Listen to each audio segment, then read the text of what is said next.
ISKCON, ISKCON নাম। এরা বাংলাদেশটাকে যে অস্থিরতা, যে একটা ধ্বংসের দিকে নিয়ে যাচ্ছে, সেটা এটাকে আমরা জঙ্গি গোষ্ঠী বলে আখ্যায়িত করেছি। তার নাম হচ্ছে ইসকন। তারা কি করলো, একজন মুসলমান ভাইকে তারা দিনে মিছিল করলো, মিটিং করলো, করার পর রাত্রিবেলা যখন হয়ে গেল, এই মুসলমান ভাইটাকে গলা কেটে হত্যা করলো। সকলে বলি নাউজুবিল্লাহ। তাহলে আপনি আমি বাংলাদেশের মধ্যে আমাদের সংখ্যা কত? 92% আমরা মুসলমান। কত পার্সেন্ট? 92% মুসলমান। আর তারা 2% মানে 2% হিন্দু হওয়ার পরেও এরা কি করলো, একজন মুসলমানকে গলা জবাই করে হত্যা করলো। তার মানে এখান থেকে তারা বোঝা যাচ্ছে, এখান থেকে গোটা বাংলাদেশকে একটা মেসেজ দিচ্ছে, সুতরাং তোমরা যতই 92% মুসলমান হও না কেন, তোমরা আমাদের কাছে কখনো তোমরা জয়ী হতে পারবে না। আমরাও তো বলতে চাই একটাই কথা, বাংলার দেশের 92% মুসলমান যতক্ষণ ঐক্যবদ্ধ হতে পারবে না, আমার তোমার হয়ে 2% হিন্দুদের কাছে গোটা বাংলাদেশের মুসলমান গুলো যেন ধূলিসাৎ হয়ে যেন, কথা বলেন ঠিক কিনা? ওরা একজন আইনজীবীকে হত্যা করলো। এই ছেলেটার নাম হলো কি? আলিফ। কত সুন্দর একটি নাম। এই ছেলেটা একটা আইনজীবী, তাকে গলা কেটে হত্যা করলো। কয় পার্সেন্ট? ওরা হচ্ছে 2%। 2% হিন্দু হওয়ার পরে তারা কি করলো, একজন মুসলমানকে হত্যা করলো। আমার প্রিয় ভাইয়েরা, শুধু হত্যা করে তারা ক্ষান্ত হলো না, বাংলাদেশের মধ্যে যে মেসেজটা দিল, সেই মেসেজটা হচ্ছে এই হিন্দুর বাচ্চারা, এই ইস্কানের জাতিরা, এই ইস্কানের গোষ্ঠীরা, আবু জেহেলের প্রেতাত্মারা, তারা একটাই জিনিস বার্তা দিল গোটা বাংলাদেশের মধ্যে, যে আগামী দিন ইনশাল্লাহ আজকে আমরা একজন মুসলমানকে জবাই করেছি, এখন প্রতি রাতে আমরা মুসলমান ধর্ম আর জবাই করবো। সকলে বলি নাউজুবিল্লাহ। এখান থেকে আল্লাহ তাআলা বলল, ওয়াতাসিমু বিহাবলিল্লাহি জামিআন ওয়া লা তাফাররাকু। আল্লাহ তাআলা বলল, আমার গোলামেরা তোমরা ঐক্যবদ্ধ হও। ঐক্যবদ্ধ ছাড়া তোমাদেরকে কেউ যদি ঐক্যবদ্ধ না হতে পারো, তাহলে তোমাদের দিন আরো যতই যাচ্ছে ততই খারাপের দিকে চলেছে। সকলে বলি নাউজুবিল্লাহ। ওখান থেকে বোঝা যাচ্ছে আরো তো 8% বাকি থাকে। এই বাংলাদেশের মধ্যে 8% যে জাতিগুলো আছে, যে ধর্মগুলো আছে, সেটা হচ্ছে হিন্দু, বৌদ্ধ, খ্রিস্টান, ইহুদি, নাসারা। এই বাকি 8% কিন্তু ওরা আছে। তার মানে বাংলাদেশের মধ্যে যদি 20 কোটি লোক হয়, এই 20 কোটির মধ্যে 18 কোটি হচ্ছে মুসলমান, আর বাকি যে জাতিগুলো আছে, ধর্মগুলো আছে, এরা হচ্ছে 2 কোটি। সংখ্যা কারা বেশি? সংখ্যা হচ্ছে আমরা মুসলমানরাই বেশি। কিন্তু দুঃখজনক ব্যাপার, আলোচনা আসেন ইনশাল্লাহ ওই দিকেই যাব। দুঃখজনক ব্যাপার সেটাই হচ্ছে 2% লোক হওয়ার পরও আজকে মুসলমানদেরকে মারতেছে। কি করতেছে বলেন তো দেখি? মুসলমানদেরকে মারতেছে। আমার প্রিয় ভাইরা, ওইদিকে ইনশাল্লাহ আলোচনার দিকে আপনাদেরকে যাচ্ছি, আপনাদেরকে বোঝাচ্ছি। এখনো যে সমস্ত ভাইয়েরা বাসায় বসে আছেন, আপনারা চলে আসেন মসজিদের দিকে।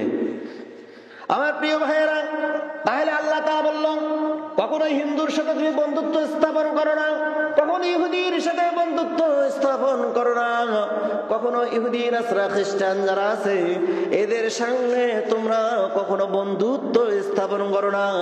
আর বন্ধুত্ব যদি স্থাপন করে থাকো আর তোমরা যদি ভুল বুঝার পর ফিরে না আসো, আমি আল্লাহ তাআলা তোমাদের সাথে কোনো সম্পর্ক রাখবো না। সকলে বলি নাউজুবিল্লাহ।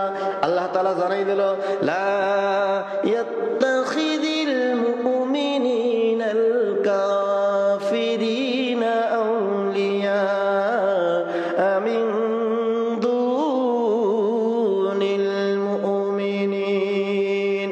আল্লাহ তাআলা বলল, মুমিন হয়ে কখনো কাফেরের সঙ্গে বন্ধুত্ব স্থাপন করতে যেও না। আর যদি যাও, এই কাফেররা মুসলমানদেরকে যুগ সৃষ্টি থেকে তোমাদেরকে ক্ষতি করে এসেছে।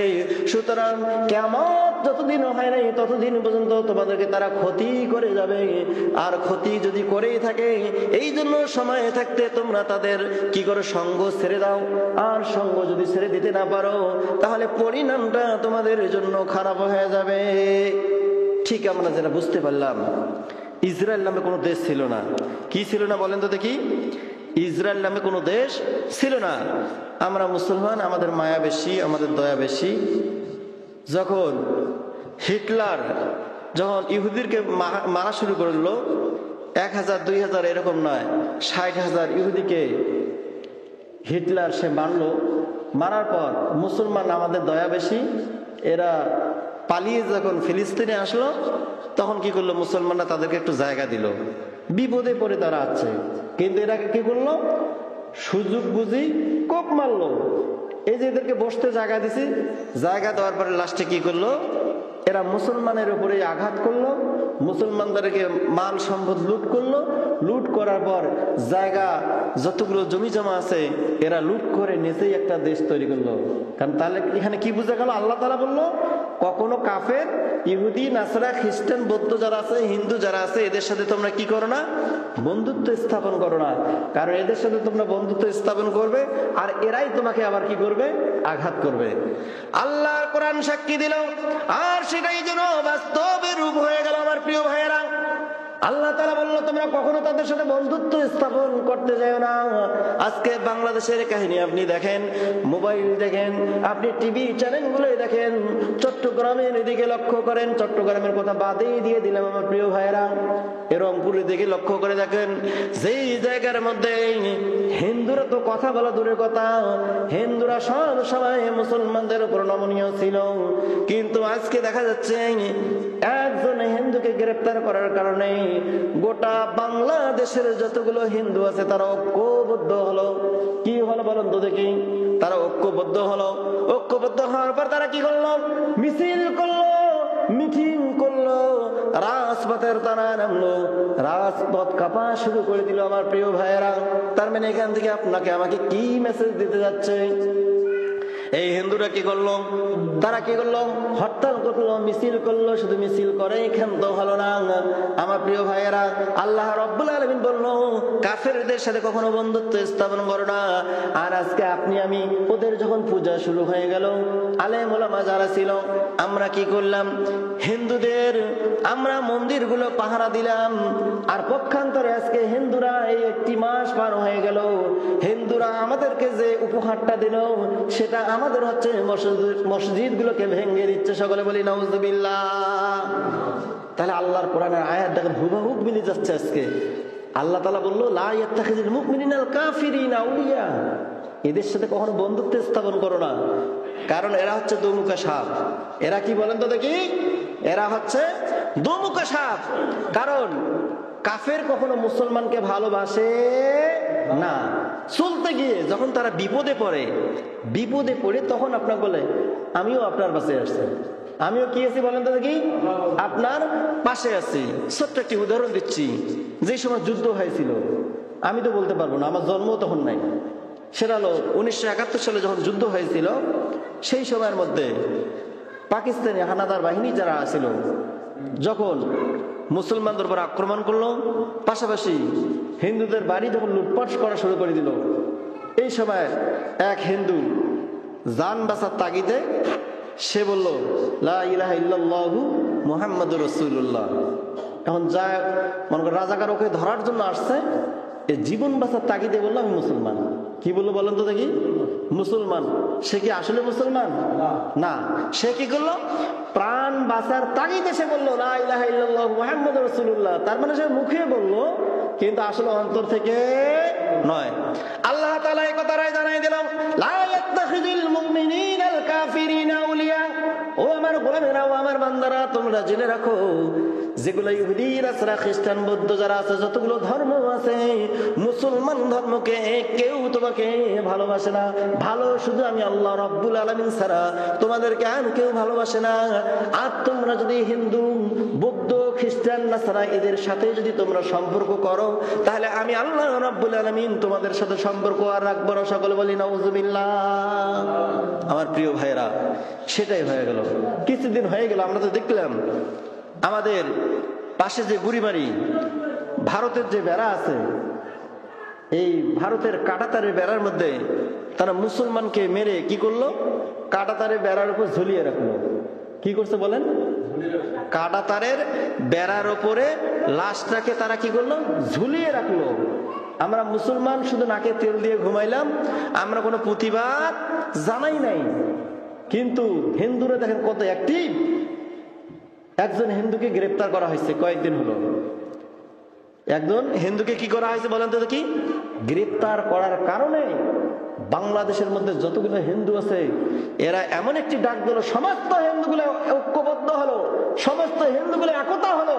একতা হওয়ার পর তারা কি করলো, চট্টগ্রামের রাজপথ তারা কাঁপাচ্ছে, চট্টগ্রামের গাড়ি ঘোড়াগুলো সব বন্ধ করে দিল। বন্ধ করে দেওয়ার একটা মেসেজ দিতে যাচ্ছে, আগামীর দিনটা হচ্ছে হিন্দুদের দিন। আমরা তো বলবো এই 92% মুসলমানের দেশে তোমরা যদি রাজত্ব করতে চাও, তোমাদের এই আশাগুলো সব ব্যর্থ হয়ে যাবে। কথা বলেন ঠিক কিনা আমার প্রিয় ভাইরা? এদের নামটা আবার কি? ইস্কান। কি নাম? এই জন্য আমাদের কি করতে হবে? ঐক্যবদ্ধ হতে হবে। আমি যদি ঐক্যবদ্ধ না হই তাহলে আমাদের দিনগুলো খারাপ হয়ে যাবে। আমরা ওদের পূজার সময় কি করলাম? পূজার সময় যেগুলো আলেম ওলামা, আমরা কি করছি? ওদের মন্দিরগুলো পাহারা দিচ্ছি। কি দিয়েছি বলেন তো দেখি? মন্দির পাহারা দিলাম আমরা। আলেম ওলামা যারা ছিল এই মানুষগুলো কি করলো? মন্দির পাহারা দিল। মন্দির পাহারা দেওয়ার পর তারা আজকে আমাদেরকে কি উপহারটা দিল? চট্টগ্রামের কাহিনী। আমাদের মসজিদ ভেঙে দিল। আমাদের কি করলো? মসজিদ ভেঙে দিয়েছে। মসজিদ শুধু ভেঙে দেয় নাই, এরা কি করছে? মসজিদের ভিতরে যে কোরআন গুলো ছিল এই কোরআন গুলোকে লাথি মেরেছে, কোরআন গুলোকে তারা বাইরে ফেলে দিছে। এ মুসলমান, আমাদের তো এখনই সময়, এখন থেকে আমাদের দেওয়ালে পিঠ থেকে গেছে। সমস্ত মুসলমানকে আমাদের ঐক্যবদ্ধ হতে হবে। ঐক্যবদ্ধ ছাড়া এদেরকে, এই ইসলামকে আমরা কখনো প্রতিহত করতে পারবো না। কথা বলেন ঠিক কিনা? আমরা তো ডক্টর ইউনূসকে বলবো, এই ইসলামের পিছনে কোন জাতি, কোন গোষ্ঠীটা কাজ করতেছে, অবশ্যই অনতম বিলম্বে এই ইসলামকে আমরা নিষিদ্ধ করতে চাই, আর আপনাকে এটা করতেই হবে। কথা বলেন ঠিক কিনা? আমাদের বাংলাদেশে 98% মুসলমানের দেশে রাজত্ব করতে চায়। কত বড় সাহস! এরা কোথায় পেল এই উস্কানিমূলক বক্তব্য দিয়ে আমাদের মসজিদগুলো ভেঙে দিল? কি করে দিল? মসজিদ ভেঙে দিচ্ছে। আমার তো যখন খবরগুলো দেখি মাথা নষ্ট হয়ে গেছে। সাহসটা কোথায় পেল? 92% মুসলমান। আমি এই 92% মুসলমান যদি এক জায়গায় থুতু ফেলি, এক বালতি হয়ে যাবে। কত বালতি হবে? এক বালতি হয়ে যাবে। পক্ষান্তরে ওদের সংখ্যা হলো 2%। ওরা যদি থুতু ফেলে খুঁজে পাওয়া যাবে না। সেই জায়গায় ওরা কিভাবে সাহস পাচ্ছে মুসলমানদের উপর আক্রমণ করতেছে? আমার প্রিয় ভাইয়েরা, ইনশাল্লাহ তো সময় তো আসতেছে। আমরা নিউজ পেয়েছি আমাদের পাশেও যারা হিন্দু আছে, এই ভুল্লার হাট থেকে অনেক হিন্দুরাও এই মিছিলের মধ্যে সামিল হয়েছে। কিন্তু ক্ষমতা যখন আসবে, আর বেশি দূর নয়, পুরো একদিন এই দেশের মধ্যে কালিমার পতাকা যখন পথ করে উঠবে, এই সমস্ত ইহুদি রাষ্ট্র খ্রিস্টানদের বিরুদ্ধে আমরা যখন অ্যাকশন নেব, মুসলমান যখন আমরা ঘুমিয়ে আছি, এই ঘুমন্ত মুসলমানকে যদি ওরা জাগ্রত করে, ওদেরকে এখানে থাকার তো দূরের কথা, এই বাংলাদেশের কোন ভূখণ্ড তাদেরকে আর থাকার কোন অধিকার থাকবে না। কথা বলেন ঠিক কিনা? তাহলে আমাদের ঐক্যবদ্ধ হতে হবে। তাহলে আজকের আলোচনা আমি যেটা বলতেছি, মুসলমানদেরকে ঐক্যবদ্ধ হতে হবে। আল্লাহ তাআলা বলল, লা ইয়াত্তাখিযুল মুমিনুনাল কাফিরিনা আউলিয়া। কি বলছিল? লা ইয়াত্তাখিযুল মুমিনুনাল কাফিরিনা আউলিয়া। ও আমার গোলামেরা, যারা ইহুদি, হিন্দু, নাসারা, বৌদ্ধ, খ্রিস্টান যারা আছে, এদের সাথে তোমরা কখনো বন্ধুত্ব স্থাপন করো না। করলে কি হবে? তোমাদের ক্ষতি হবে। আর সেটাই বাস্তব। আল্লাহ তাআলার আয়াতকে আমরা অস্বীকার করেছি। আল্লাহ তাআলার আয়াতকে কি করেছি? আমরা অস্বীকার করেছি। আর অস্বীকার করার কারণেই আজকে আমাদের উপর এরা নির্যাতনের স্টিম রোলার গুলো চালাচ্ছে। আপনি বাংলাদেশ দেখেন, আপনি ভারতে দেখেন, আপনি কাশ্মীরে দেখেন, আপনি ফিলিস্তিনে দেখেন, আপনি লেবাননের দিকে তাকিয়ে দেখেন, যেখানে মুসলমান সেখানে মুসলমানদের উপর স্টিম রোলার চালানো হচ্ছে, সেখানে মুসলমানগুলোকে হত্যা করা হচ্ছে। এর কারণটা হচ্ছে, মুসলমান যদি ঐক্যবদ্ধ হতে না পারি, গোটা পৃথিবীর মধ্যে মুসলমান যেখানে আছে, মুসলমানদের জন্য দূর দিন অপেক্ষা করতেছে। কথা বলেন ঠিক কিনা?